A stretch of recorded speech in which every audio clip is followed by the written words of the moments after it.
Now we're going to the module that talks about the concept phase or the initiation phase of a project.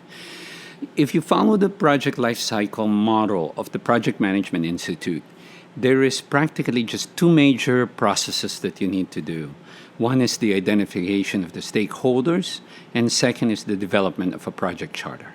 So what I will do is I will break this down into very succinct, very specific elements that helps you understand this most important stage of a project.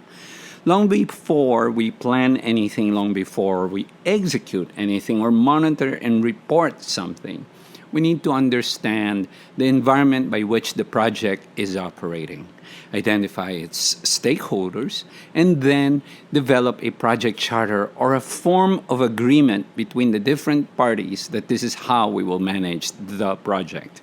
This will talk about how the project's roles and responsibilities are. It's a little bit like a constitution, like an article of constitution or incorporation of the project. It's an internal buy-in that you want to achieve during this phase to ensure that everyone is lockstep moving towards the same result out of the project.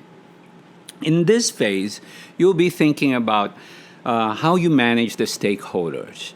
You will think about what is the work that you are supposed to perform. You will develop a project charter. You will then illustrate it through a high-level work breakdown structure, followed by organizing your team, kicking off the meeting, and then establishing those contracts that you need, whether with third party or not. So before we proceed, let's talk about who are the stakeholders in your project.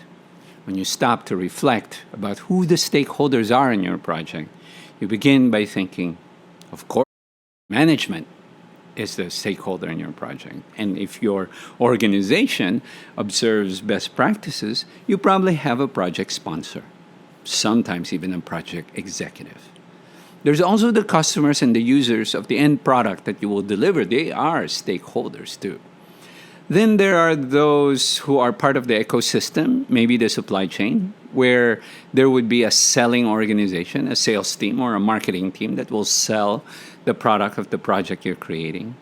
Maybe there are business partners, other groups in the organization, such as HR and finance could be related and into the project.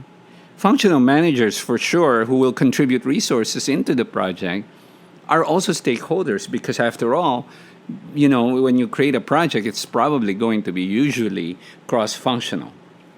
And so when you think about analyzing the stake of a stakeholder, you need to look at it basically in two dimensions. One is the power of the stakeholder in terms of how high his powers are, political clout, versus his interest, right? Maybe he has a stake in it, an interest in it, and such.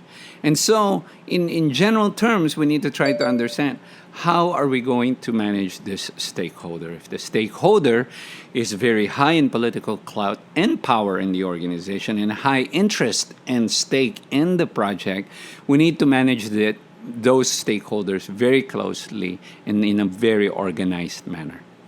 If they are just high-powered executives or high-powered leaders or stakeholders in your, or even outside external parties in your organization, such as maybe a community that will be affected by the project that you are running, they may have high influential powers, political clout, but they don't have a great stake in the project. Then we just need to keep them satisfied. If they have high interest in the project, regardless of how much political clout they have, regardless of how much organizational powers they have, then we need to keep them informed. Everyone else, we need to go and monitor. And that's the general way of trying to analyze the impact of a stakeholder.